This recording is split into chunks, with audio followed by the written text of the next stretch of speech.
Okay. Oh, we're going over there? You know, I think that it's even with papers. You know, if you want to. That's fine, it's fine. So you mean, so your timing is to work here? Because I didn't time my remarks. What's the best way to time? Well, you say, right, I know. But nobody does. So at about 12 minutes. You'll hold that up. I'd rather not do. We're going to guide you. Well, they're doing me during Are you leaving immediately afterwards? no, I don't have to rush out. Okay. You can praise us after.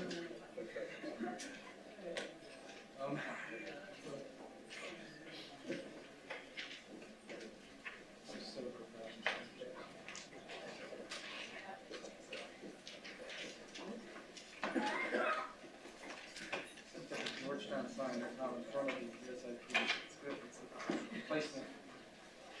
We all learned to do that many years ago. We've had the U.S. ones that don't do that. So they can't cut it out. It's been on one side.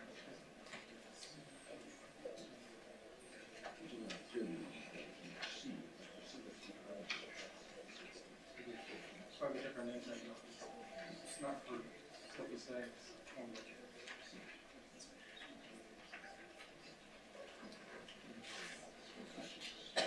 right down.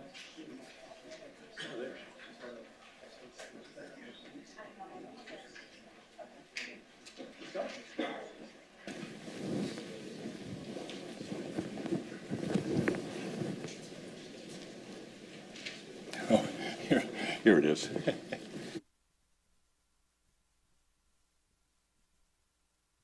Well, let us start the second session, if we will, please. My name's Tom McNair. I teach in the Security Studies program at Georgetown. And I have anticipated this panel in particular with great interest because as sort of your typical American national security analyst, I think of China as a rule breaker more than a rule maker, and I think it's a stroke of genius to sort of put this panel here so we can talk about the other side of that coin. And to do that, we have three really terrific, experienced panelists. I'll introduce them in the order in which they're sitting, which is also in the order in which they're speaking, with the only admonition that we do try to hold to 10 to 15 minutes, which, as I told the panelists, it's just impossible. Nobody speaks for just 10 minutes, but I'd like you to really give it a try. Susan Lawrence is at the Congressional Research Service, where she's an Asia specialist. She lived in China for 13 years, most of that as a journalist for the likes of the Far Eastern Economic Review, Wall Street Journal, the U.S. News and World Report. Fluent in Mandarin, and I think probably fluent in the way China sees the world and sees itself as well. Robert Daly is the director of the Kissinger Center on the U.S. and China at the Woodrow Wilson Center.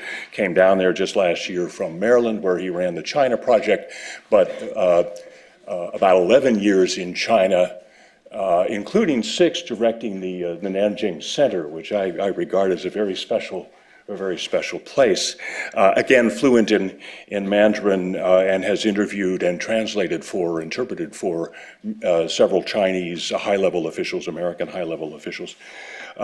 Patrick Clausen, like me, is not fluent in Mandarin. He's fluent in Pentagonese, which is an equally different tonal language, and it's hard because it changes all the time. Those acronyms just keep getting longer and longer. He is now Senior Director and Director of the Asia Program at CNAS, the Center for New American Security.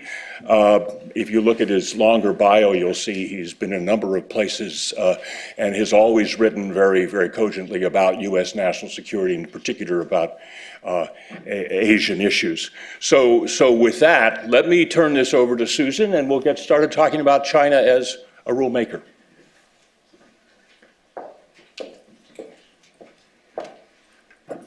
I'd like to start by thanking Georgetown, Oriana, and USIP for the invitation to be here. And I'm speaking in my personal capacity, and my views don't necessarily represent those of CRS. This panel is on China as rule maker. The framing language that you will have seen in the brochure about the conference seemed to assign two meanings to that phrase. The first one was China as joiner, as participant in the international system, epitomized by its decision to join most international and regional organizations.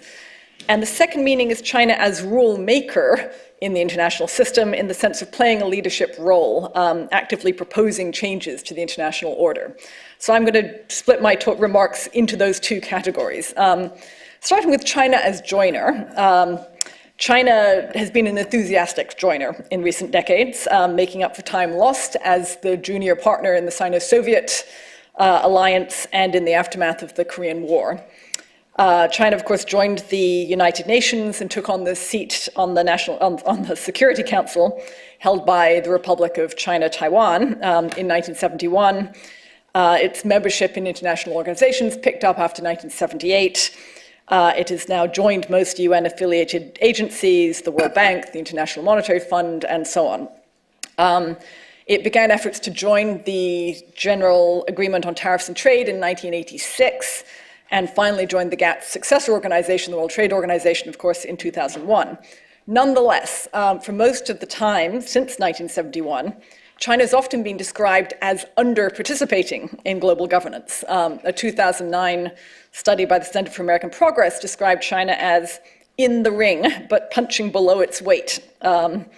Chinese scholars have characterized China's role differently as admirably restrained.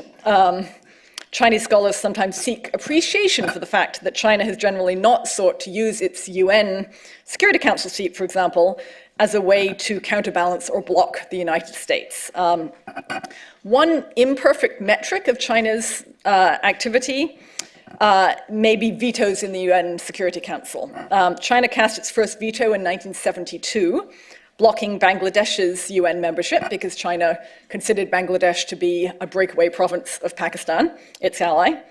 But it didn't use its veto again for 25 years, until 1997, when it vetoed a resolution to send ceasefire observers to Guatemala because of Guatemala's diplomatic relations with Taiwan. And China abstained on the 1991 Gulf War resolution, allowing the Gulf War to happen. They voted for the ultimatum to Iraq leading up to the Second Gulf War. They voted for Resolution 1386, authorizing the International Security Assistance Force in Afghanistan. So China sort of basically wants credit for not blocking the United States with that position. But of course, the list of vetoes doesn't reflect situations in which China wielded influence with its threat of a veto, or otherwise may have informally influenced the behavior or actions of other members. Moving on to China as rule maker.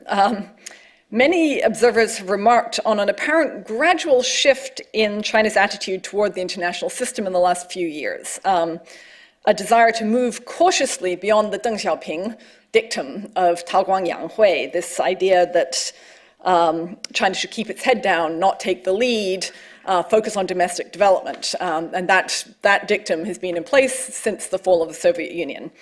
It's still officially there, but there's now a lot of debate about how much China should feel guided by that. We're seeing senior Chinese officials indicating a desire to pursue gradual changes to the international system. An example, November 2013, last year, State Councilor Yang Jiechi, China's most senior diplomat, stated that China wants to, quote, pursue incremental progress in adjusting and reforming the international system. That appears to mean preserving the authority of the United Nations and the World Trade Organization, but wanting the UN to renew and improve itself and play a bigger role. It means securing a greater role for emerging markets and developing countries in the global system, for example, the G20. China really likes the G20. Reforming the international monetary and financial systems to give China a bigger role. Ensuring a global development agenda that is firmly focused on economic development and poverty alleviation and not on promoting democracy, democratic governance. China is also engaged in a parallel effort to create new institutions in which China can be a rule maker from the start. One example is the Shanghai Cooperation Organization. Its mission includes, quote, moving towards the establishment of a new democratic, just and rational political and economic international order. Principles of the SCO include ideas like respect for the diversity of cultures, which is a byword for not pursuing democracy promotion in places like China. It's also got a major focus on tackling what the SCO countries call terrorism, separatism, and extremism. And that, of course, just that formulation reflects China's role as a rule maker in this situation. China, of course, uses that phrase, the terrorism, separatism, and extremism, to justify its actions in places like Xinjiang and Tibet. And it calls those three things the three evils. And yet, the SCO, all of the SCO countries have signed on to that focus. And the SCO countries, Kazakhstan, China, Kyrgyz Republic, Russia, Tajikistan, Uzbekistan. Observers are Afghanistan, India, Iran, Mongolia, and Pakistan. China's also seeking to be a rule maker in the context of the BRICS, the BRICS grouping, Brazil, Russia, India, China, and South Africa. It has established the China-Africa Cooperation Forum and now expanded on. We now have also a China-Arab Cooperation Forum, and looks like this year there will be a new China Community of Latin American and Caribbean States Forum. So basically the three major regions, China is now setting up specific entities for China's relationships with those whole continents. China has also, under Xi Jinping, is pursuing two very high-profile initiatives which China is portraying as an example of the way that it is beginning to innovate in foreign policy and create rules by being the innovator, by being the country that's putting out these ideas. So one is the Silk Road economic belt, proposed when Xi Jinping was in Kazakhstan. The other is the 21st Century Maritime Silk Road, which is leveraging the China-ASEAN Maritime Cooperation Fund, which China established. That was proposed when Xi Jinping visited Indonesia, and I think we're going to be hearing a lot more about those two initiatives in the months to come. They're becoming very high profile in China. Part of the shift in China's approach to the international system is in statements saying that China is willing to step forward and shoulder greater international responsibilities, which is something the United States has long urged China to do. Wang Yi, the Chinese foreign minister, for example, last fall pledged that China would fully and more actively involve ourselves in international affairs and work closely with other countries to meet intricate global challenges and tackle difficult issues facing mankind. He promised to provide more public goods to the international community. As examples of China's provision of public goods, China points to its active participation in UN peacekeeping missions, points to its anti-piracy operations in the Gulf of Aden, its diplomacy related to North Korea, and in August, China will be hosting the ministerial conference of the Istanbul process on Afghanistan. China's also said it's willing to get more involved with Afghanistan. Another area in which I think we'll be seeing more Chinese activity, which may lead to more rule-making, is China's pledge to do more to protect the interests of Chinese overseas. There are now 100 million Chinese traveling abroad every year, 20,000 Chinese companies operating overseas, and China is now much more overtly making this part of China's foreign policy agenda. And finally, part of the shift, China is now casting more vetoes in the UN Security Council.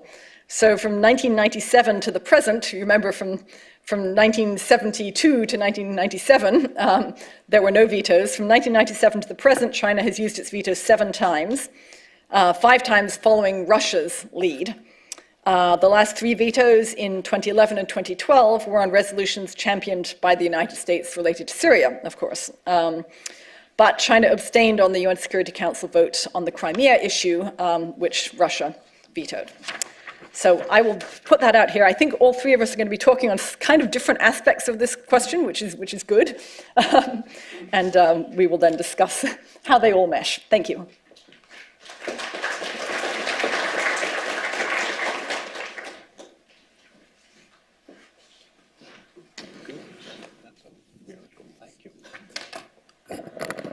Okay, well, thank you. I'd like to thank Oriana for putting this together, and also to congratulate you on the structure of the day, which is very enticing. As I went through your schedule, I was very glad to, I hope, have the time to be here to listen to the other panels as well. It's a very good conference.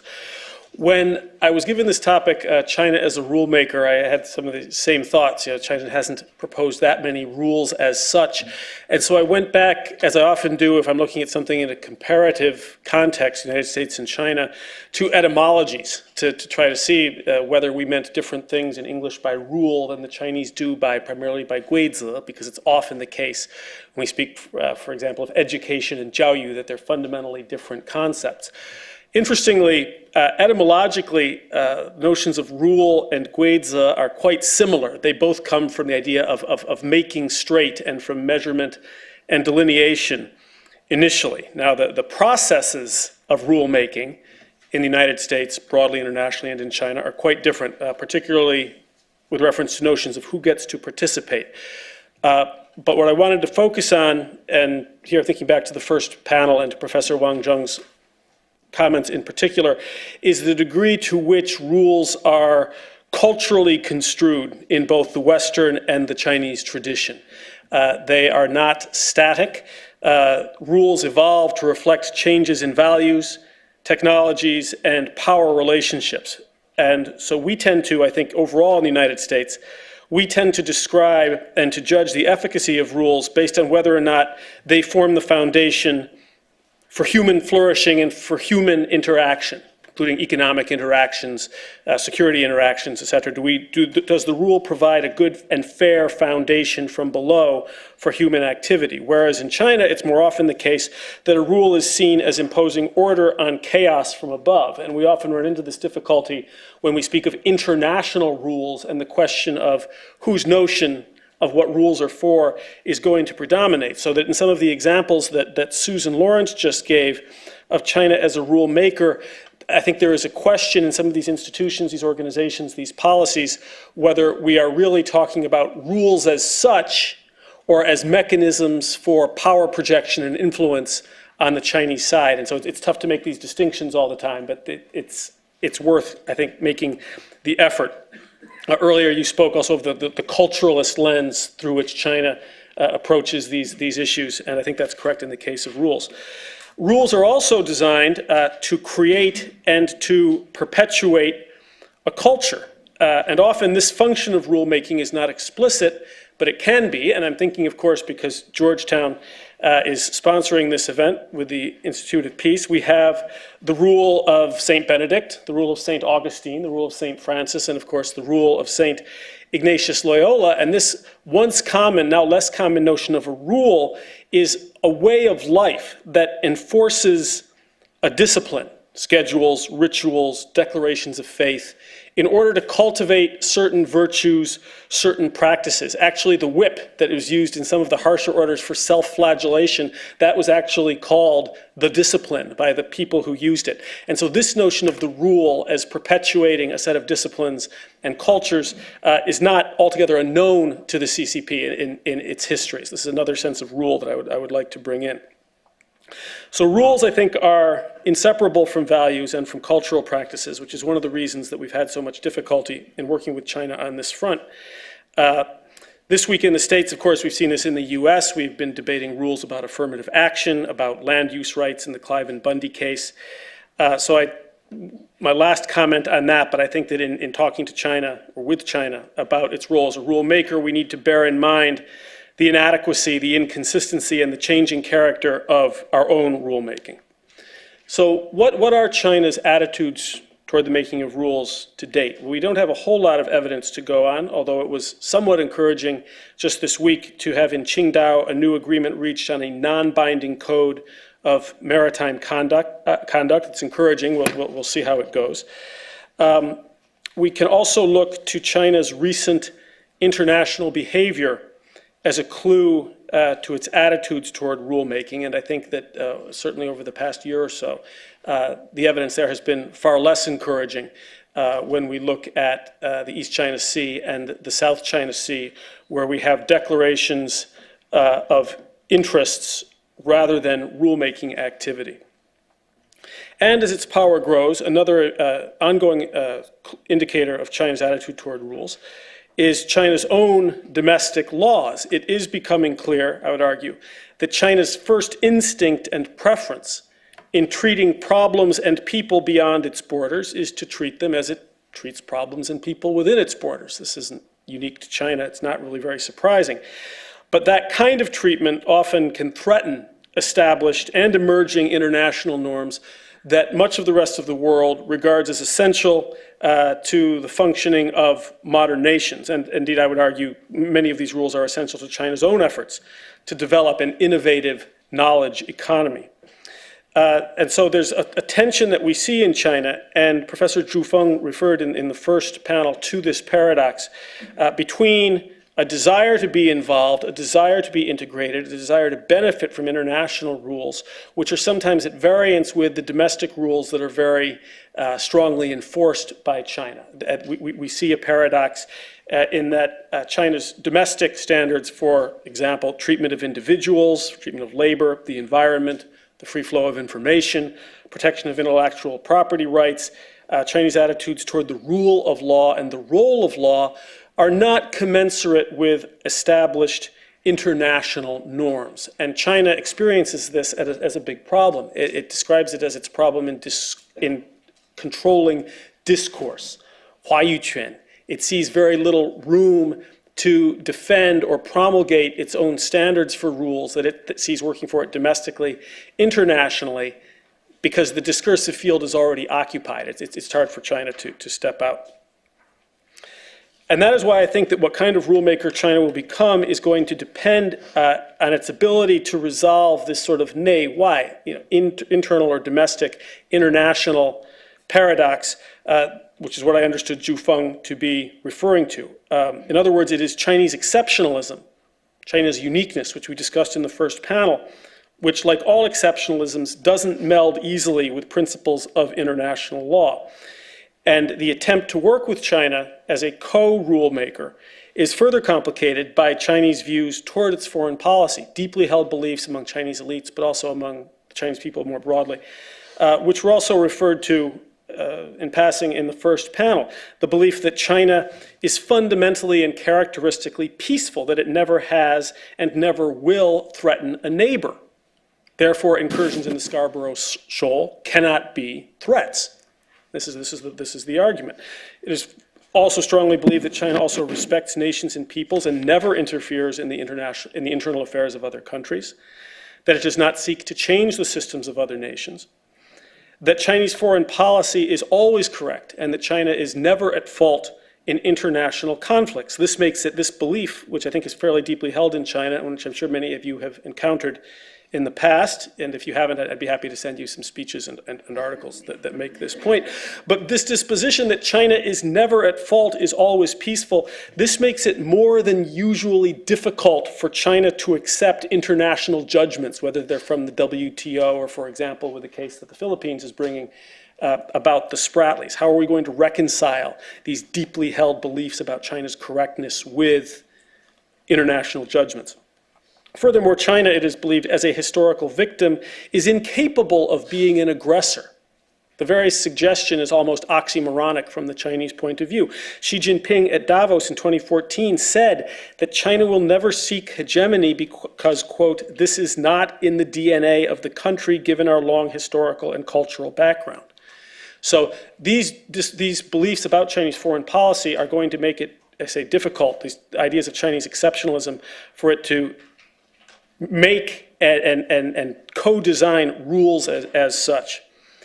On the other hand, that's sort of the negative side of the equation. On the more positive side, China is aware that it is changing. When I first went to China as a diplomat in the late 80s, and I would, unfortunately, embarrassingly, preach to China in those days about all the things it should do, my Chinese friends would say, well, 这是个过程, this is a process.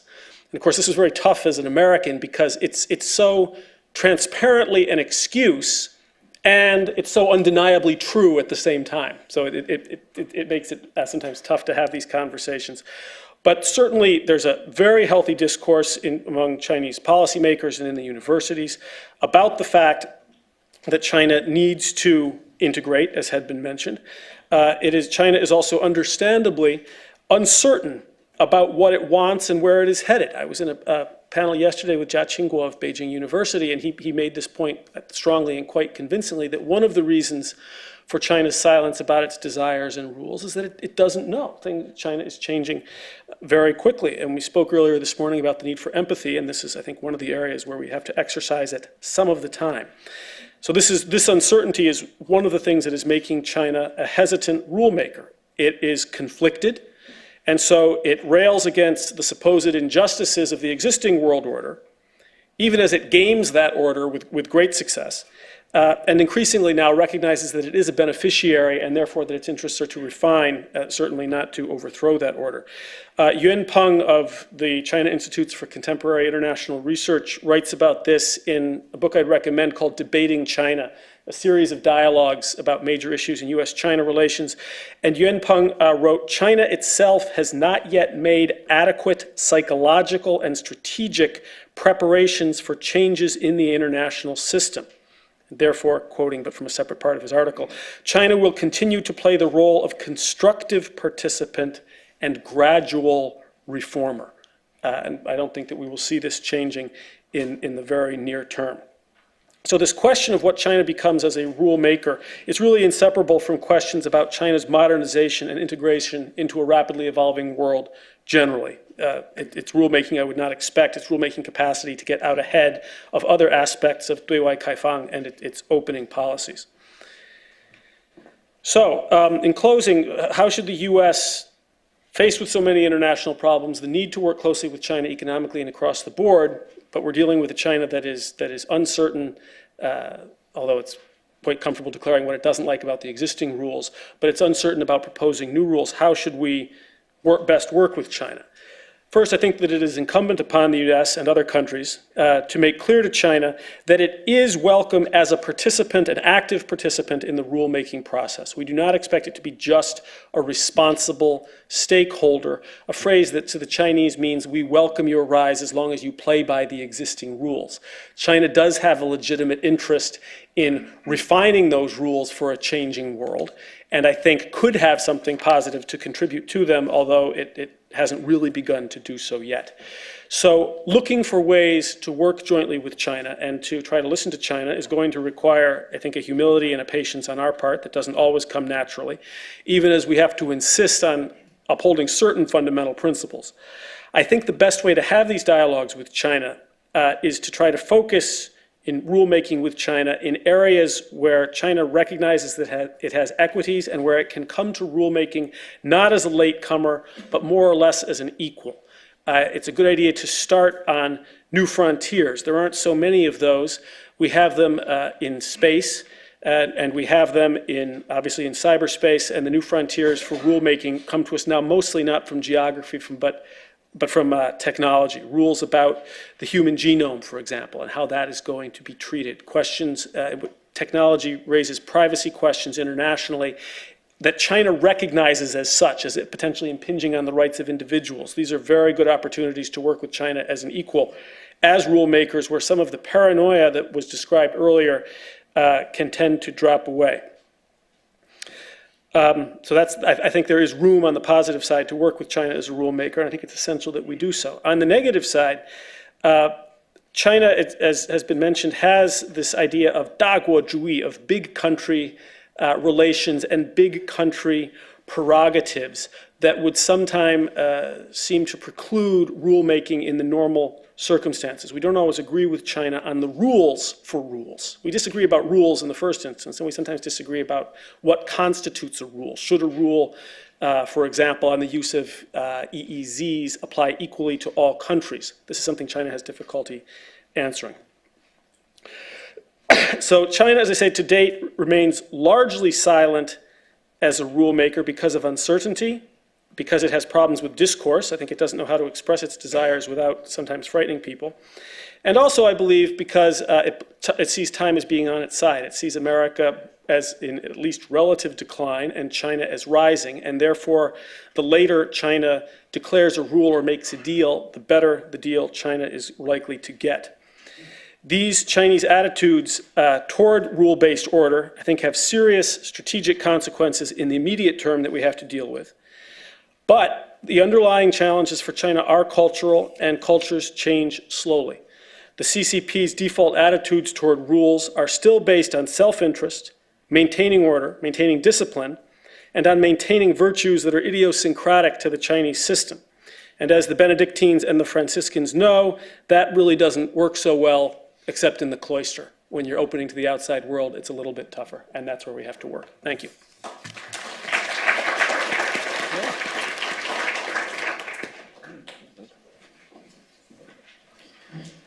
Well, good morning. I'm Patrick Cronin. I'm the Senior Director at the Center for New American Security, and it's great to be back at the U.S. Institute of Peace and with Georgetown University Security Studies program. I've worked at both institutions. They're tremendous institutions, and I think today's event shows just how strong their current program is as well.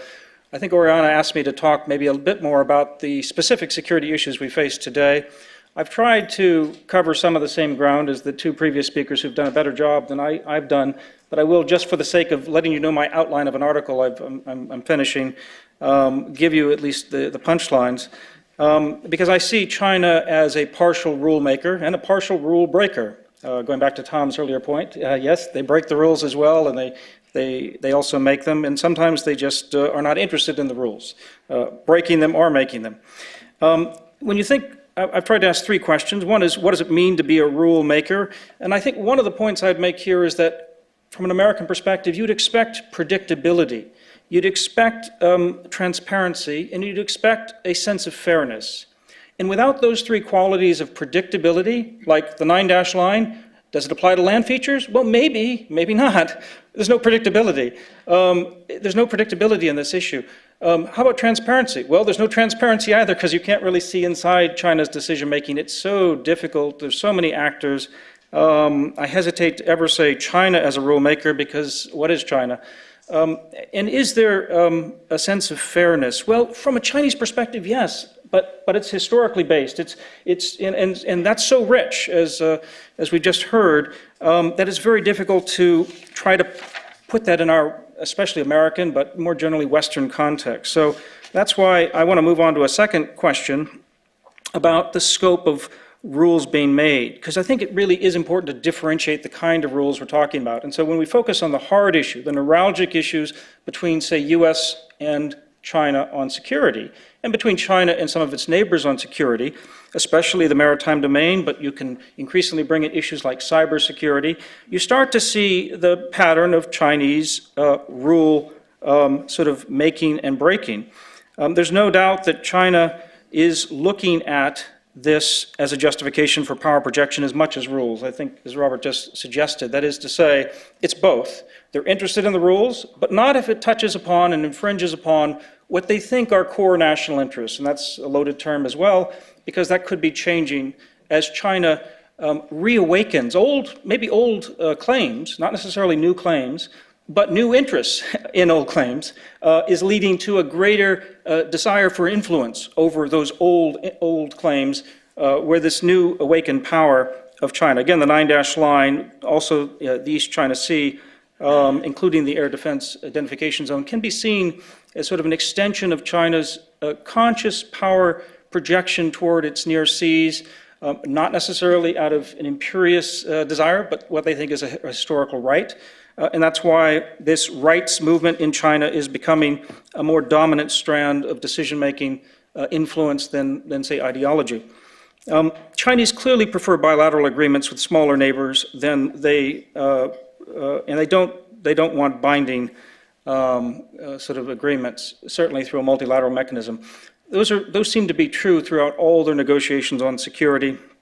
We can certainly talk about this with respect to the Philippines, Scarborough Shoal, in terms of moving the Philippines out. They used, of course, the rationale that the Philippines brought in a Navy ship, which was a very, very old American Coast Guard cutter, dressed up as the Philippine Navy ship, to sort of enforce domestic Philippine law on poaching. And that allowed China to justify moving in their civilian law enforcement agency ships and basically control now Scarborough Shoal. They've also moved, in terms of Second Thomas Reef in the Spratlys, to stake a territorial claim over a submerged feature, a land feature, which doesn't offer any territorial claim because it is submerged, and yet they're taking on the Philippines on this issue. And they're also, as Robert mentioned, not participating in the International Tribunal on the Law of the Sea arbitration case, at least to this point. They can do so at any point over the coming months or even years. This may play out through 2016, but they don't really want to get into a binding arbitration through that international mechanism. They prefer to deal with this bilaterally between the disputants, between the claimants, and they want to have the binding agreement bilaterally that favors the Chinese sort of point of view. In the East China Sea, where you have a bigger power, Japan, here the Chinese made it very clear to me, at least in many meetings, most recently in Australia last week, that they will not sign up to kind of confidence-building measures and risk reduction measures that are meaningful with Japan until Japan makes good on acknowledging the dispute, acknowledging some Chinese dispute over administrative control over the Senkaku Diaoyu Islands. Islands which now President Obama has just clarified U.S. policy, but not a new policy. It's the old policy. But he's articulated as President of the United States to say that Article 5 of the U.S.-Japan Mutual Security Treaty does indeed cover territories administered by Japan, and we recognize that those islands are administered by Japan because when we reverted Okinawa and the islands back to Japan with a 71 agreement that started in 1972, we said, Japan, you now have administrative control. So that's just a statement of fact. It stops short of saying that's a sovereign claim. It simply states the facts according to post-World War II history from a U.S. perspective. Nonetheless, it's likely to flout Chinese expectations. So Chinese will compete and will raise up the temperature even more on this issue, just as they did with the Air Defense Identification Zone last November, where they took a legal mechanism, a legal right to have an ADIZ, but they used it when they were not happy with the United States sort of supporting the normalization of Japan's defense posture, the 2+2 agreement between defense and foreign ministers last October, where the United States basically got behind Prime Minister Abe and said, yes, we support this. And now those statements have become even stronger and more clear in the statements that just came out of the summit meeting in Tokyo. So you can expect that this rights diplomacy from China, this competition, this unwillingness to engage in serious hotlines between Japan and China will grow. Now, you're saying, but we're just reading these stories about the Code for Unplanned Encounters at Sea, CUES. Yes, well, let's talk about CUES for just a minute and put that in context. So this is actually less rigorous than the binding regulations that are already on the books that the Chinese and Americans have signed up to, among others, the coal regs, which go back and have a standing in international law that are binding, and they apply to military and civilian shipping alike in terms of avoiding these kinds of dangerous incidents. CUES is voluntary. Chinese immediately came out and said, by the way, they're not only voluntary, but they don't apply to internal territorial waters. Well, what are internal territorial waters? Is it the 9-dash line? Well, you haven't clarified what you mean by the 9-dash line, so we don't know. So the lack of predictability, again, is an ongoing problem and dilemma here for China as a rule maker. Now, it does help symbolically, though, so it's a good thing. Everybody up here, I'm sure, wants to encourage China to be more a part of the international system. We're trying to encourage this kind of rulemaking, participation, and we're trying to figure out where's the middle ground. How do you get to the happy medium? But they can't be rules at the expense of others. And so that's why this Western Pacific Naval Symposium, which is one of the major de facto institutions in the maritime space across the Indo-Pacific region, is an important opportunity for China to show that it is interested in joining the rules and making those rules. It's a good sign symbolically. We're about to host them for the very first time as a participant in the Rim of the Pacific naval exercise this summer. So it was very important for China to join CUES before the RIMPAC. But again, as I say, this is not the Incidents at Sea Agreement between the US and the Soviet Union in the Cold War. Those were serious, professional maritime documents that applied to surface and air domains. Not to submarines, by the way. Why? US submariners didn't want any rules in the stealthy subsurface. That's another issue altogether. So, there are rules, and, when you make the rules, you can kind of make the rules cover the issues that you want to cover. And the fact is that, frankly, subsurface, surface, and air, not to mention cyber and space, are all going to be more competitive in sort of in the years ahead in these issues. We also touched on earlier the exclusive economic zone, and the interpretations differ between China and the United States when it comes to naval activity within the 200 nautical mile limits. China has a minority view on this that's shared by a few other countries that it's pushing, but it's doing so within the scope of international law. That is, it's our Chinese interpretation that you should not be able to conduct spying essentially inside our 200 nautical mile exclusive economic zone because UNCLOS, the UN Convention on the Law of the Sea, says that you have to pay due regard to coastal countries. And the Americans and most of the other nations who follow UNCLOS, even though we haven't ratified it, blight on us, but nonetheless, we follow, as an executive law, UNCLOS principles and customary law, and we think that, no, you're allowed to conduct this kind of peaceful activity, we think peaceful activity, not hostile activity, inside EEZs, and other countries are allowed to do it within ours, as they did during the Cold War. Anyway, so this is a long way of saying that China's a partial rulemaker. It's conditional. It is seeking power projection as much as rules. It's seeking greater influence. It's also seeking to keep the outside world, the periphery, calm. That's why peripheral diplomacy is more important than some of the global rulemaking that the United States is interested in.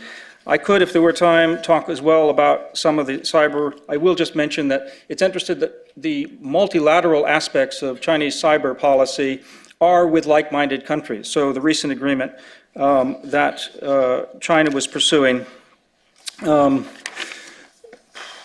was with Tajikistan, Russia, and one other I've forgotten. But in any event, more like-minded countries on this issue, and they've resisted kind of strong U.S. China cyber rules of the road. But it is a contentious issue. It will be hotly debated. Look forward to your questions. Thank you very much.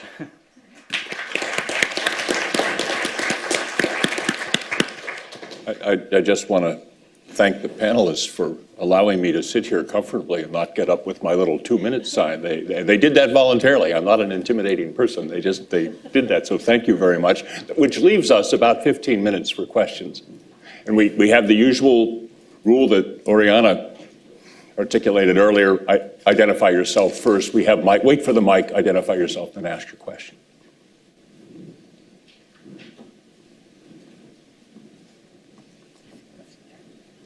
Where I can't. Oh, okay. This presupposes I can see the hands, so put them up. Good morning. My name is Rosemary Seguero. I'm trying to ask about the China relationship with Africa and the rule of law into Africa, since we are talking about the world. How do you look at that and the long-term relationship or partnership with Africa and China, looking at business and humanity and security? How do you look at that, and how can Africa or China get into that relationship looking at a long term, because many times China is in Africa and they are doing a great job in Africa, but when it comes to manpower, you find they are bringing in their own manpower. How do you make that as a rule of law to the African on the continent with China relationship? Thank you. Anybody want to? Susan, can talk. we'll go right. Sure, we can all talk a bit on this. There's actually there was an interesting project that ran for a number of years that I found quite intriguing. It was sort of coordinated by the World Bank and working with the OECD and with an entity in China, basically trying to give China feedback on its involvement in Africa. So I think there were 6 African countries involved, and there were a series of conferences, and the idea was they started by doing this big study, I guess, of China's development and the lessons that it might have for Africa. And then after that, they had these sessions where African countries got a chance to give China some of the feedback that you're mentioning here, about, for example, countries wanting to not have China bring in all the labor for projects and actually to use local labor, or standards, worker safety, other that at mines and so on. I mean, there's been a series of sort of controversy around some of these issues. So that I think was a useful exercise. Unfortunately, the Chinese entity that was involved in that wasn't an entity that was sort of in a position to do a lot, I guess, to change China's approach to some of these issues. China is, of course, very sensitive about the criticism of some of its activities in Africa. The Chinese, I think, sometimes have been accused of sort of neo-colonialism, which they strongly resist that characterization. And China actually sees as a real positive the fact that it goes in without any political preconditions, unlike the United States and other OECD countries.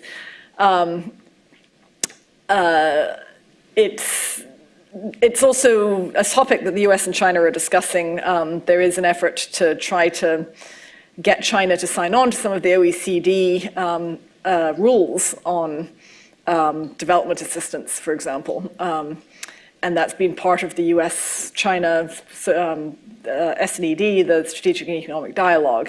There's a piece of that which has been looking at development assistance and ways in which China can maybe start merging its practices, or not merging, but making its practices accord better with the practices of other countries. So sorry, but Robert, you have things to say. Well, I would just say that it's as you suggest, it's changing quite rapidly. China has become a big power. It now has international, worldwide interests, and as it pursues them, it's encountering some of the difficulties that America, as a fellow large country, has had. And so it's having to revisit, as you see in the Ukraine, where it has sacred principles on either side of that dilemma. And so it keeps a distance and it professes, these vague principles, but it doesn't get involved because suddenly it's discovering why the United States has always had what it calls double standards, because it has interests in a big, complex, evolving world with limited information. And so China is acclimatizing itself to this, and you feel it in Africa where, yes, initially China was very proud that, for example, in the South Sudan, that it didn't come in with political preconditions. On the other hand, the foreign minister, Wang Yi, I think just in either February or March when he was there, did call for peaceful resolution. That was a big move. That was a slight adjustment to this policy. I think it was positive. I think we should welcome it. So it's changing. China is discovering the essential big country flexibility / hypocrisy, double standard, whatever they wanted to call it. And there's an acclimatization to that process in Southeast Asia as well, where it's building high-speed rail, also using mostly Chinese labor. The countries that are transited don't feel that they're getting the benefits that they should. And so China had this wonderful soft power opportunity because it's extending really vital infrastructure in Africa or Southeast Asia, but then it doesn't get the soft power benefit in many cases because it tends to hold on too tightly. But it is learning, it's changing. Well, 10 years ago when I was working with the Chinese government trying to help them on adapting OECD rules, they clearly were expressing a strong interest, but at the same time, they revealed their fragmented decision-making, that is, their bureaucratic politics, who was in charge of the development policy, the fact that state-owned enterprises might be making a key sort of exploitation of resources in a country, would be driving policy, and they wouldn't touch that. But they clearly are interested, and I think, as Robert has just suggested, they've made a lot of progress in the last 10 years. U.S. policy has to continue to work with both developed countries, OECD, and developing countries to put pressure on China in a good way, give them incentives to be part of that and of decision-making at OECD and to make those rules. They're more inclined to go along with these when they see some benefit because they're not touching, as a general sense, their direct core national interests. Their indirect interests, sure, about their economy, but they see their enlightened self-interest. The problem is when you have weak governance in a state, and I'm thinking like South Pacific Islands, forget about Africa, where it's very tempting for a leader in a South Pacific island to say, just give me that one big infrastructure project that's what I want. And it's hard to get the transparency that you would want in an international development project. So helping the international community and OECD can work with developing countries to enforce transparency and raise those standards. And I think China will keep moving in that direction. Thank you. How about right here? Denise? Remember to introduce yourself, please. Thank you. Dong Huiyu with China Review News Agency of Hong Kong. My question is for Mr. Cronin. You mentioned that as a lawmaker, he should be transparent, he should be credible. But we often see that as a lawmaker, the United States policy actually has a lot of ambiguity. For example, in terms of the Senkaku and Gaoyu Islands issue, President Obama just affirmed the U.S. Principle, but in terms of the detail, he fell short of clarifying the detail of this issue, how to defend the Gaoyu Island if there's any emergency over there. So my question for you is, as a credible lawmaker, how to keep the balance between the policy, clarity, and the flexibility? Thank you. Well, this is a panel about China as a rule maker, so I restrain from spending my 12 minutes talking about the United States and its ability to be a rule maker or a rule breaker.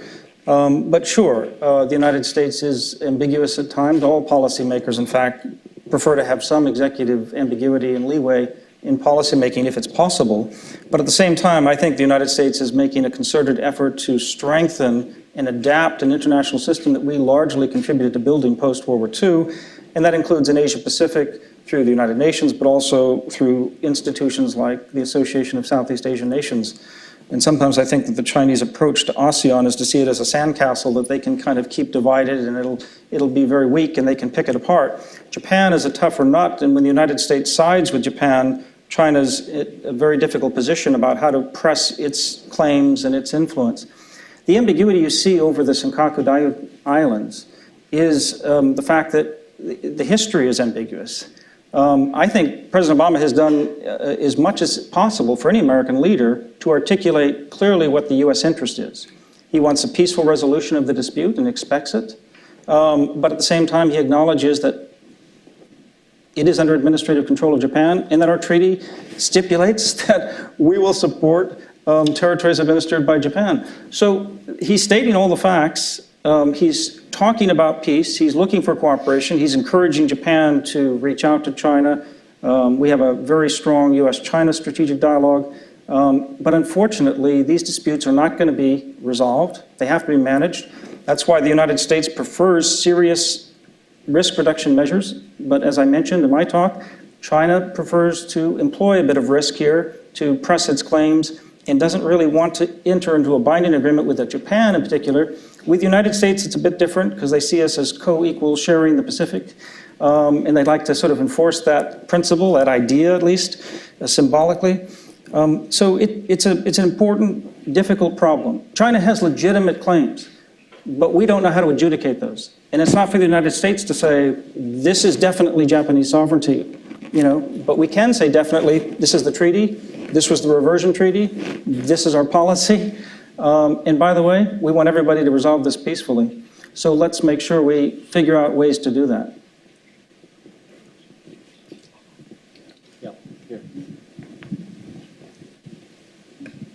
Thank you. My name is Zhang Hong from China's Caixin Media. We have been talking about rulemaking, but I think the other very important aspect of rulemaking is rule enforcement. So the U.S. has been able to be a rule maker is partly thanks to its capability of rule enforcement. So can you talk a little bit about the capability of China of enforce the rules, whatever rules they want to make? From this aspect to analyze this issue. And also, I would like to hear about your because I'm particularly interested in the BRICS, because I think among all the platforms that Susan laid out, outlined, BRICS perhaps has the biggest potential as a global platform for China to sort of become a global player or global power compared to all the other more regional ones. So what have you seen? What kind of vision have you seen that China developed through this platform? Thank you. First, I think we need, in terms of China's ability to enforce rules, I'm not sure if you mean enforce rules or defend interests. So I think we've got to keep on the definitions of what we mean by rules and international rules in particular. And in terms of enforcement, and I'll just give a very brief answer and then kick it over. I think it's interesting in many cases we see that the United States and China, while both talk a fairly strong multilateral game, both for different reasons, are not inclined to give up any sovereignty in order to strengthen international enforcement mechanisms. China has sort of 寸土不让, this idea. The United States, again, for different reasons, you see this in the Senate in particular, is not inclined to yield power, which is seen as sovereignty, to international organizations for enforcement purposes. And this is something that we have in common. I mean, just on enforcement, I mean, obviously, this is a huge issue internally in China. This question of trying to enforce anything. And that's a problem. I mean, it's interesting when we're talking about rulemaking, this conference is about rulemaking in the international environment, but Robert was saying, you sort of start with the domestic environment and then you move out. And, and internally, China, as we know, has tremendous problems with rulemaking and rule enforcement because of issues of overlapping jurisdiction, different levels of authoritativeness of the different regulations and laws that come out, the power of local governments to sort of push back and pick and choose about which rules they want to follow and which ones they don't, and so on. But when it gets to the international level of, I guess, is your question about enforcing rules that China's made, is China then able to enforce? And I guess what we're saying is that China hasn't made a lot of rules in the world. It's sort of gradually, cautiously easing towards the position where it would be starting to make more rules. But it's not really then China's, if something like this, the Shanghai Cooperation Organization, I mean, that's an organization where China has been very active in developing the rules of that organization. Then enforcing those rules, I think, is probably a matter of those countries being like-minded countries and being committed to the same set of goals. So therefore, that maybe isn't such an issue of enforcement. Sorry, that's a bit of a waffle, but. Yeah, just a brief different point on my concern would be the lack of international enforcement. I think there's a dissipation of enforcement. That is, the United States has less capacity, perhaps less interest. And other countries, including the BRICS, have not yet stepped up because of a lot of reasons to this, but they will protect their interests. So we see in Crimea, we see chemical weapons in Syria, we see sanctions not followed against North Korean proliferation. There are lots of challenges. How do we enforce the rules? Who's enforcing them? And what I worry about is that if there's no enforcement, there's a great incentive to break the rules. Not from China necessarily, but from others, as we see with Russia, I think, and Ukraine. I see a lot of hands rising, but it's noon and lunch calls. So let me try and draw this excellent panel to a close. In some ways, I think I've been trying to think of ways to extend Oriana's marriage analogy, and I'm just going to drop that. Thank you very much. But I see this as a transition to this afternoon's panel. I mean, Susan actually did identify some areas where China's making rules. And to go to the marriage, this is where the couples go to separate rooms and decorate the room the way they want, right? The SCO, the heck with you, I'm going somewhere else. Robert, I thought, was more how hard this is for China, and in many ways, as it is for the United States. We're both exceptional countries. We have very different but very powerful histories that shape our approach to the world. And then Patrick, I think, more expressing the skepticism that I expressed initially about how difficult this is when the married couple really has to deal with one another. There's just a real problem there. So it's a nice transition into this afternoon's session on China as a rule breaker. First of all, I want to thank, we've extolled the beauty of the room, the wisdom of the agenda. I agree with all of that. I'd like to thank the Institute of Peace for electronics that are unobtrusive and work. And even though this is the information age and you'd think that would go without saying, it often doesn't go that way. If we're going to continue this marriage metaphor through the day, I would like to interject that it was an arranged marriage. There was no courtship. We didn't fall in love. We didn't choose each other. It was circumstantial, and we went to the bridal chamber as strangers, and there were surprises. So it's still an unfolding. So I don't know how far we want to push this. This afternoon's moderator, you're entirely excused from picking this issue up ever again. Now, okay, I am enjoined to tell you that to get to lunch, it's out that door. So you come down and out to the right, and those doors are just opening right now. Thank you to the panelists. That was excellent. That was just...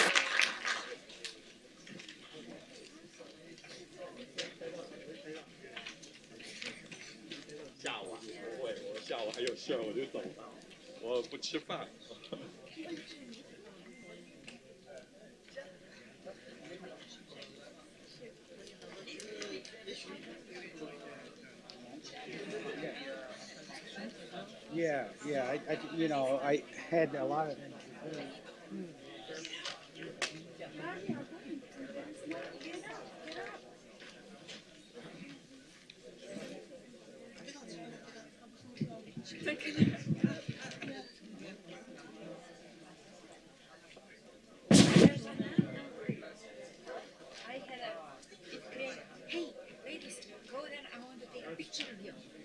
Actually, on the, yes, okay, well, no, I want to take the, okay. No.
National power of growing consequence. It's addressing that role, we think, with increasing seriousness and beginning to see the benefits that accrue from more engaged multilateralism. China, for example, has been a key participant in the Iran nuclear negotiations. It's worked to help resolve the brutal conflict in southern Sudan. Like many others in the international community, China is also facing up to hard choices in framing its policy on North Korea as well as on Ukraine. Clearly, though, we still have our issues. Tensions in the South and East China Seas worry the United Kingdom and Europe as much as they do our friends here in the United States. Others in the region are concerned about China's greater assertiveness and what they see as a lack of transparency in its military development. We think that the best way of dealing with these issues is to engage frankly and constructively. The United Kingdom doesn't take a position on the underlying issues of sovereignty in those seas, but we do encourage all countries in the region to build mutual trust, work for stability, and settle disputes in accordance with international law. Here too, our voice complements that of the United States. Like America, Britain wants to strengthen the rules-based international system. That doesn't mean seeking to impose our ideas on China. It does mean working with China to shape the international order bilaterally, but also through institutions like the United Nations, the WTO, and the International Monetary Fund. As my friend and our very distinguished Deputy Secretary of State, Bill Burns, noted in a speech to the Asia Society a couple of weeks ago, out of today's crisis in Europe comes an important opportunity, a powerful reminder of the enduring value of commonly accepted rules of the road and a regional architecture of cooperation that will benefit the entire Asia-Pacific.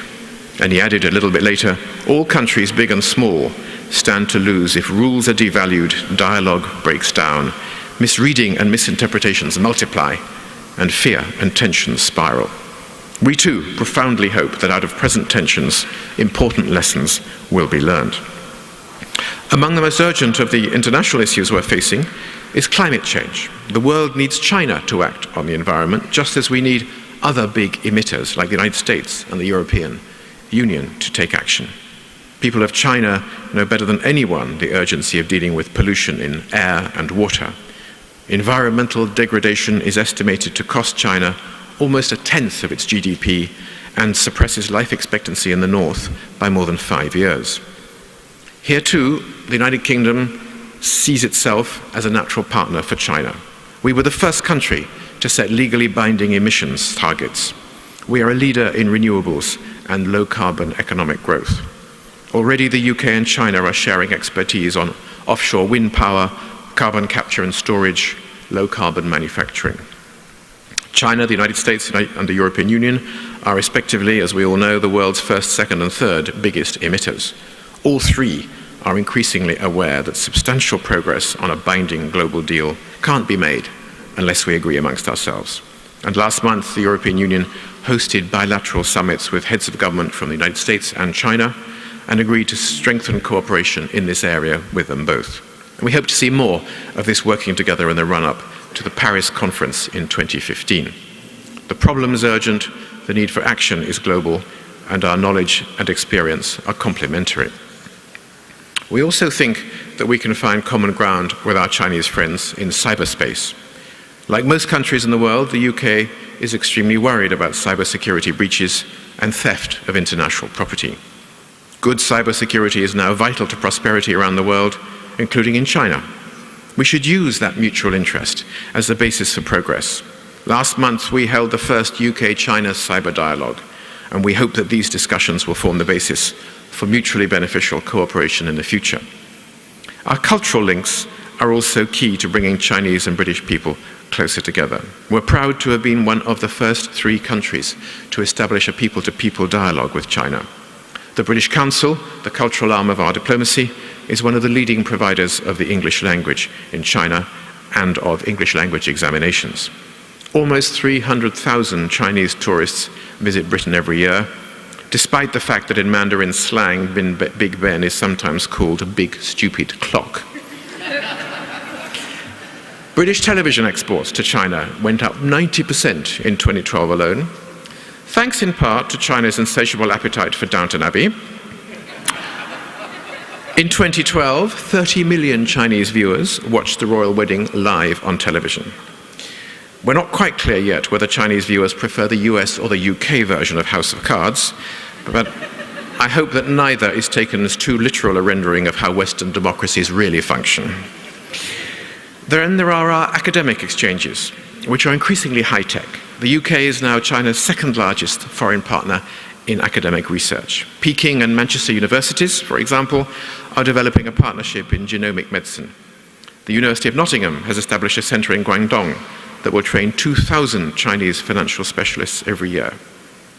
And of course, like the United States, we are welcoming more Chinese university students to our shores.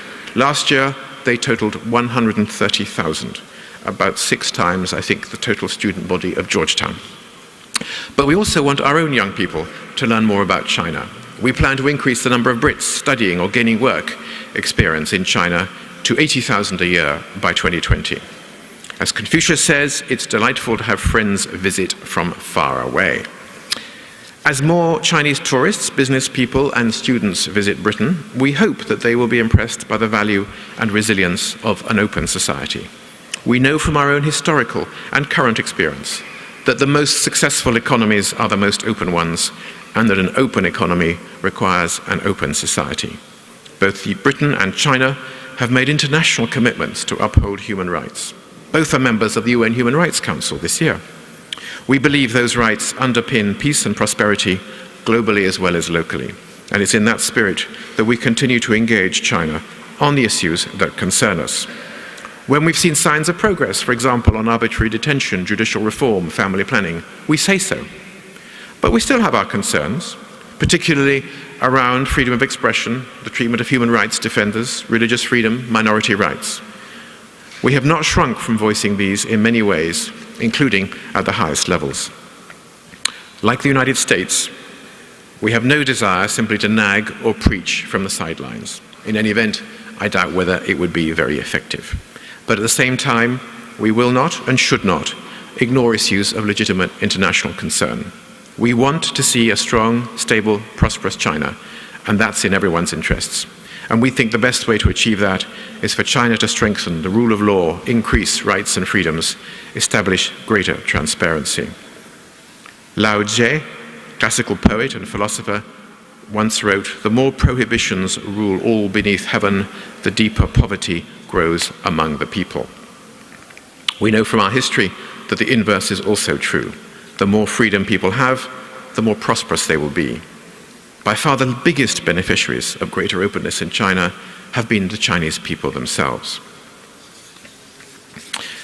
In one of his first speeches on becoming General Secretary in 2012, Xi Jinping said, "Our people expect better education, more stable jobs, better income, more reliable social security, medical care of a higher standard, more comfortable living conditions, and a more beautiful environment. They hope that their children can grow up better, work better, and live better." Remarks which could just as easily have been made by President Obama or my own Prime Minister.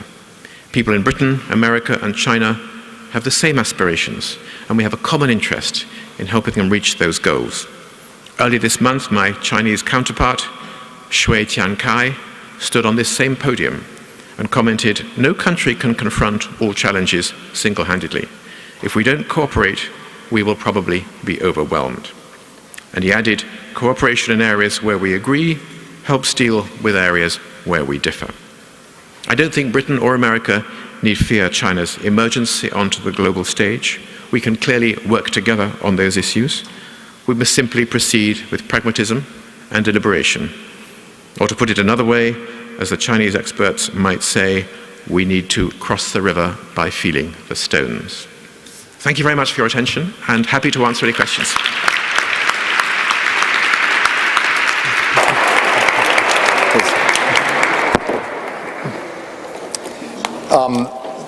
Thank you, Ambassador. That was excellent. And we have about 15 minutes, I think, for some discussion up here at the podium. I was struck by your comment that Britain, like the United States, has a full spectrum relationship with China, from cyber and nuclear issues to people exchange, human rights, North Korea, trade. And there are a few countries in that club. And it's a very comforting thing for the United States that Britain is one of them. And we have certainly come a long way from the early 1780s when American diplomats sent to Canton were instructed to make sure the Chinese knew that we were not British and that we were much more reliable. And the Chinese court records show that the Chinese figured out that indeed we were not British, that we were very earnest, but we were somehow dumber. I want to ask a few things. I was very struck at your linkage of TTIP, the Transatlantic Trade and Investment Partnership, with TPP, the Trans-Pacific Partnership, and the idea that an EU-China free trade agreement, not just a bilateral investment treaty, but a free trade agreement could someday become a reality. And it occurred to me that we have potentially a convergence of these major trade agreements. Right now, China, of course, is not in TPP and, of course, is not in TTIP, but TPP is premised on agreements in the Asia-Pacific Economic Cooperation Forum that we would move towards a free trade area of the Asia-Pacific that would notionally include China. So it's interesting in China in the last year or two how the debate has evolved from seeing TPP as some kind of encirclement or containment framework, and rather more like the WTO, an opportunity for China to use external developments to leverage and get change and reform within, and to benefit, as the way you described it, from standards across the globe. So I wonder if you could say a bit more about how you see the evolution of all of these things, TPP, TTIP. Is there room for China? And if so, is it going to take so long we need to think a little bit differently about a framework for cooperating with China and harmonizing standards in the meantime? Because in our Congress, I can tell you, as you no doubt know, these trade agreements are like going to the dentist with no Novocaine. So it may take some time for a formal Chinese participation. But are there things, is that the right direction to go? And are there things we could all be doing with China in new frameworks to get us closer? Well, we think it's the right direction of travel. I think you're quite right, Mike, that over the last year or so, thinking in China on all this has evolved. I remember hearing from Chinese friends deep expressions of concern when we first started talking about TTIP. And because there was also TPP, which was going on, and there was a sense of potential exclusion. Was this all about ganging up against China, and so on? And I think that thinking has evolved. And certainly we think that even for those countries, China obviously notably one of them, not directly involved in these free trade negotiations, there is the potential of enormous economic benefit. The figure that I gave in my remarks just now is an estimate of what the economic advantages can be if we are able to use these global free trade negotiations as a means not just of reducing tariffs and improving bilateral trade between the signatory parties, but also setting global standards on different issues, and products, many of which are, of course, manufactured in China. That means lower costs for consumers.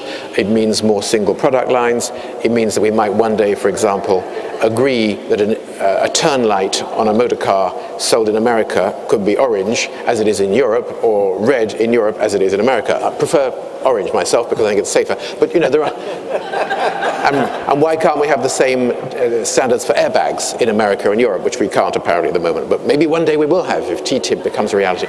So I think, even for those who are not in the room of these negotiations, there are major benefits, especially for big manufacturing countries, from lower costs, more limited product lines, and the setting of global standards and mutual recognition also of professional qualifications from which we can all benefit. And indeed putting together global regulatory frameworks which can make, I think, trade more attractive and should facilitate more growth at the global level. Our sense is that at a time when global economic recovery is so fragile, which it is at the moment, even though we're quite proud of the fact that the IMF tell us we're going to be growing at 2.9% this year, which is better than most Europeans, where are we going to find this growth and jobs and security and more wealth? Answer, through knocking down the barriers to trade. It's win-win. The economists tell us that we could look to somewhere between 1.5% and 2% additional net GDP growth on both sides of the Atlantic, leaving aside the TPP Pacific Rim countries, if we had a comprehensive free trade agreement. That must be a prize worth having, particularly when you think that Europe and the United States, for example, account for half the world's GDP between them. And that's, that's just one of the two negotiations. So we think it's going the right way. We hope that this will get going. We'd like to see fast-track authority granted by the United States Congress before too long. It doesn't really matter too much that it's not there now, but we hope that later on, perhaps after the midterms, who knows, maybe even before, though that's perhaps unlikely, that we will see that. And that will be a clear indication of intent, I think, from the United States that the US as well is serious about this business. How do we manage global governance now with not just China, of course, but South Africa, India, Brazil, and so forth. But China is the biggest and most challenging and fastest growing. How do we manage global governance? We grew up, most of us, in a post-war world where the G5 and then the G7 managed these large global financial, economic, and even political issues. We've democratized that, reflecting the distribution of economic power to the G20. You spoke favorably of China and Asia having a larger share in the IMF, which I appreciated. I'm not sure that's a consistent view across Europe, but it's important. But at some point, do we lose something by expanding the membership and losing the core values that the US, the UK, the original members of the G5 and G7 brought to this management of the global economy? And it comes up when people debate whether or not, for example, China should be in the International Energy Agency or in other places. What's the right balance? How do we time that? I think this global architecture, global governance issue is an enormous challenge for all of us. Clearly, those who were not at the top table when we put in place the present architecture after the Second World War are beginning to ask themselves some questions, well, why them and why not us?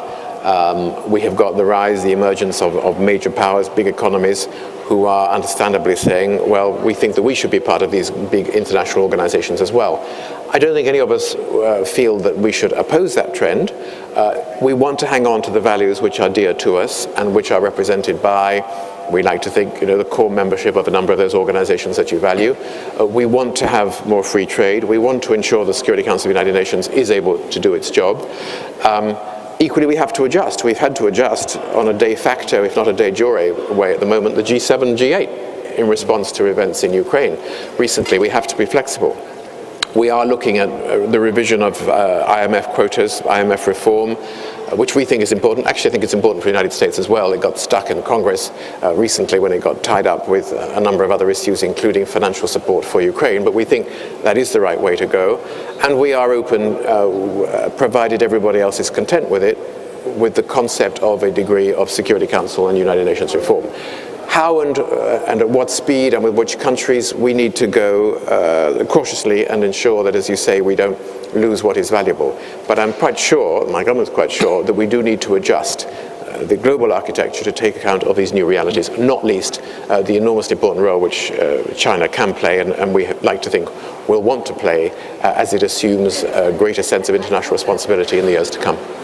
We, on security, finally, we have close cooperation, closely aligned interests. I was in the NSC in the Bush administration when we had a very difficult negotiation with the North Koreans in Pyongyang in 2002 in order to send our cable back to Washington. This was when the North Koreans revealed to us that they had this uranium enrichment program. We used your mission in Pyongyang. And so FCO, your embassy here, knew the results of our negotiations before our State Department did. We have that level of trust and doesn't often happen. I have to complain, though, we had been negotiating all day with no food. We went to your mission in Pyongyang. We did the cable, and the only thing the ambassador could offer us was single malt whiskey. No one complained about that. And Walker's Haggis-flavored crisps. Walker's Haggis-flavored crisps were not exactly the thing we'd been envisioning in our hunger. Anyway, we're that level of cheek-to-jowl cooperation. But while our interests align, the United States has security commitments. We have security treaties with Japan, with Korea, with Australia, and so forth. So it's a little bit like the chicken who has an interest in what's for breakfast and the pig who has a vital interest in what's for breakfast. So President Obama made a very robust statement of support for the U.S.-Japan alliance in Tokyo. Very robust. I think our friends in China were a bit surprised. How can Britain and Europe more generally contribute to, if not resolution, management de-escalation and some confidence building in some of these island disputes. You said clearly, and I appreciated this very much, that the UK shares our interest in diplomatic resolutions and so forth, but is there some role you can imagine for Europe or for Britain, either in the ASEAN Regional Forum discussions or in the ASEM, EU, Asian discussions or other ways, to help lean in with us to try to calm the situation? I think that is what we should be doing, and I think that is what we are trying to do. We don't have exactly the same treaty obligations in the region, although we do have in Southeast Asia anyway the 5 power agreements, of which the United Kingdom is a party. But I think that we lend our weight collectively in the European Union and bilaterally through the exchanges that we have been having and the visit of my Prime Minister that I mentioned at the end of last year. And we've had a bunch of very high-level visitors since then, senior ministers, and our people-to-people dialogue and other exchanges. We can use the links that we have got to try to reinforce those same messages. That is to say, we're not addressing quite the same questions of alliance commitments and so on as the President was, but we do share very much his view that where there are issues, where there are disputes, they should not be resolved in any way unilaterally, that there should be dialogue and discussion, that there is every advantage in de-escalation, and in not immediately reaching for the militarized solution to this. So we are talking to all of our friends in the region as well as your friends in the region from that very same perspective. We don't think that there is anything to be gained from increasing of tensions, whether it's the South China Sea, the East China Sea, or of other sorts, reactions to different policy decisions and statements from different governments. We know there's a complicated history, but we think, just as we in Europe have had to put complicated and difficult history behind us, it is time for the countries in the region to do so as well. So I think the links that we've got, those business links, those political links, those indispensable, to coin a phrase, relationships that I was touching on just now, we aim to use those in order to convey precisely the same messages that the President has been doing, the Vice President has been doing on their recent visits. And I think that the closer we are able to engage and to discuss and to show understanding of the different issues and both sides of the story, hopefully the greater the possibility of these issues being resolved in a manner which is much less tense and of achieving a degree of de-escalation. Well, thank you, Ambassador. It's encouraging that we are both pivoting to Asia together. 10 years ago, the transatlantic relationship hit the shoals over China policy because of the EU arms embargo issue. Washington did not want the embargo lifted. There was strong momentum in the European Union among member states to lift it. Britain played a critical role in bridging that gap.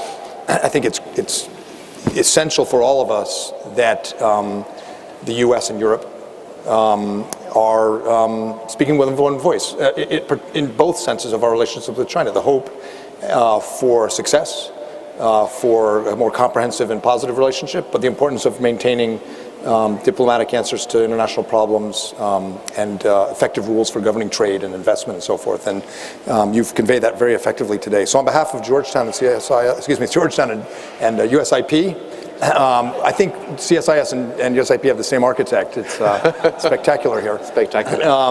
So on behalf of Georgetown and USIP, thank you very much. Thank you. Thanks for having me. Okay. Appreciate it. I better run away. Thank you very much. Thanks. Thank you.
at Georgetown. And I have anticipated this panel in particular with great interest because as sort of your typical American national security analyst, I think of China as a rule breaker more than a rule maker, and I think it's a stroke of genius to sort of put this panel here so we can talk about the other side of that coin. And to do that, we have three really terrific, experienced panelists. I'll introduce them in the order in which they're sitting, which is also in the order in which they're speaking, with the only admonition that we do try to hold to 10 to 15 minutes, which, as I told the panelists, it's just impossible. Nobody speaks for just 10 minutes, but I'd like you to really give it a try. Susan Lawrence is at the Congressional Research Service, where she's an Asia specialist. She lived in China for 13 years, most of that as a journalist for the likes of the Far Eastern Economic Review, Wall Street Journal, the U.S. News and World Report. Fluent in Mandarin, and I think probably fluent in the way China sees the world and sees itself as well. Robert Daly is the director of the Kissinger Center on the U.S. and China at the Woodrow Wilson Center. Came down there just last year from Maryland, where he ran the China Project, but about 11 years in China, including 6 directing the Nanjing Center, which I regard as a very special place.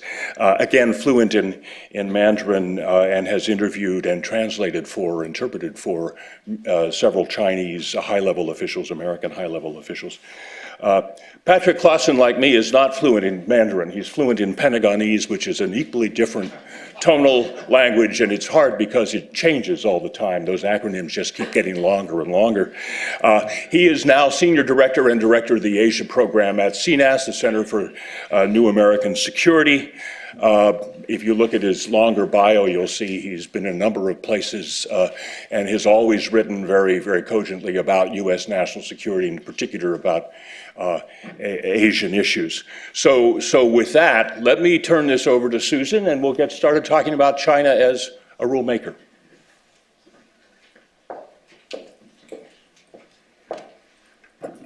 I'd like to start by thanking Georgetown, Oriana, and USIP for the invitation to be here.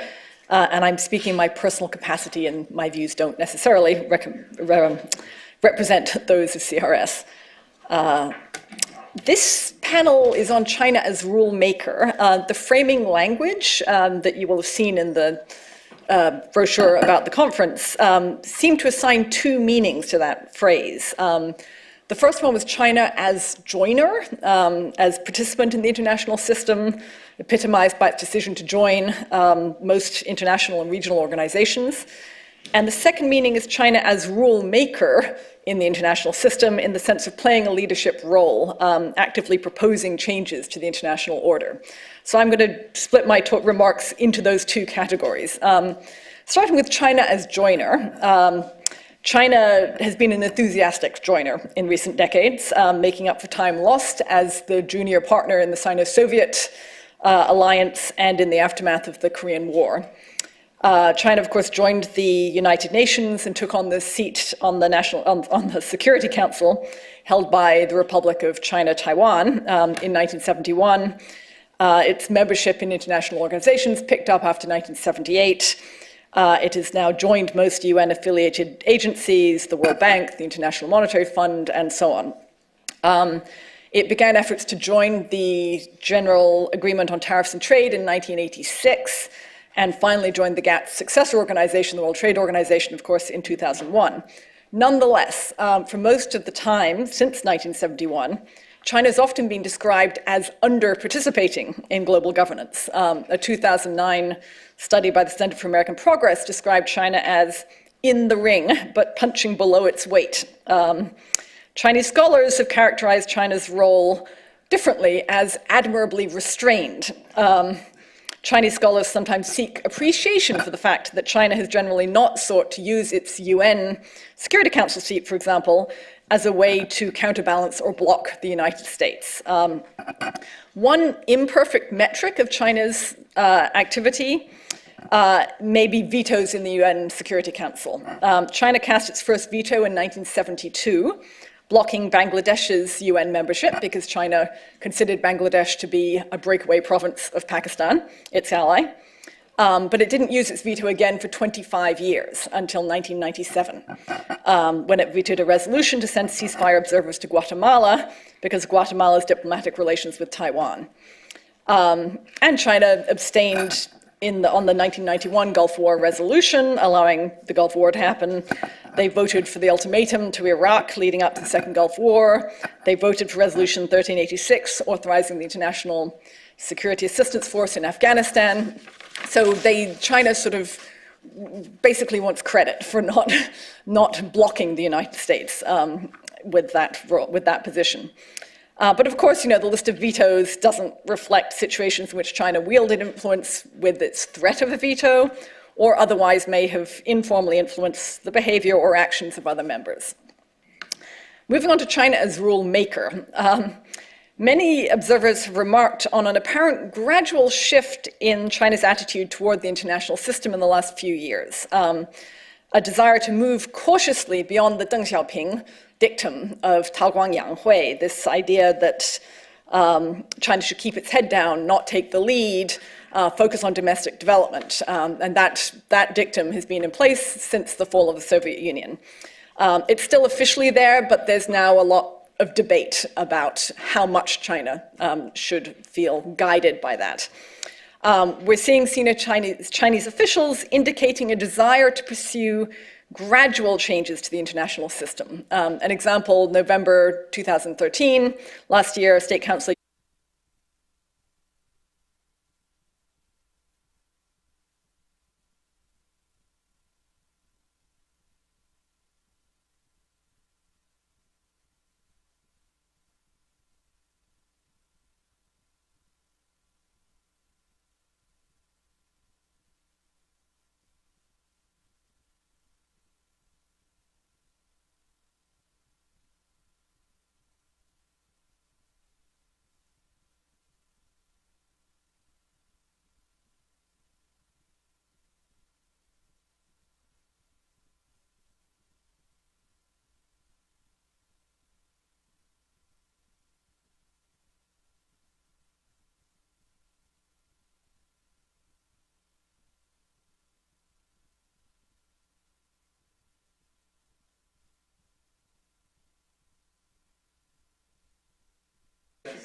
Oh, we're going over there?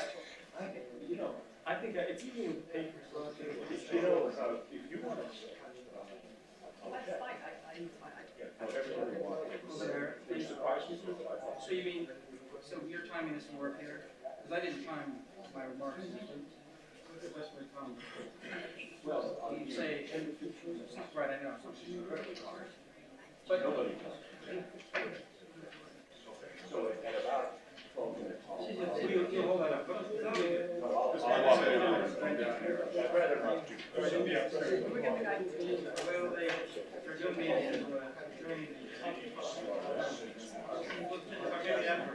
Are you leaving immediately afterwards? No, I don't have to rush out. Okay. You can praise us afterwards.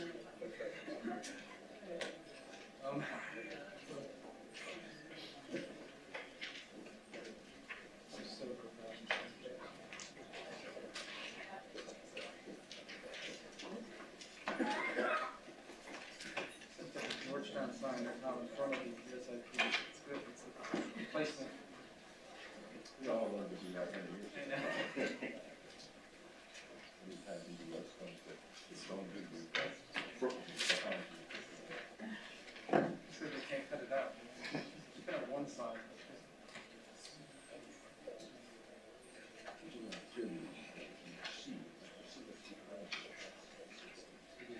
It's probably different names. It's not for what we say. It's only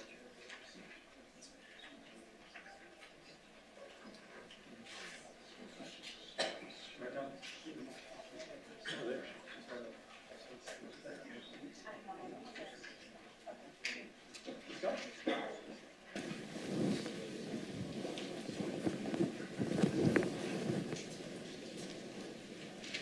Oh, here it is.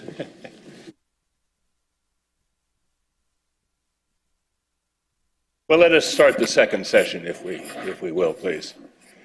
My name's Tom McNair. I teach in the Security Studies program at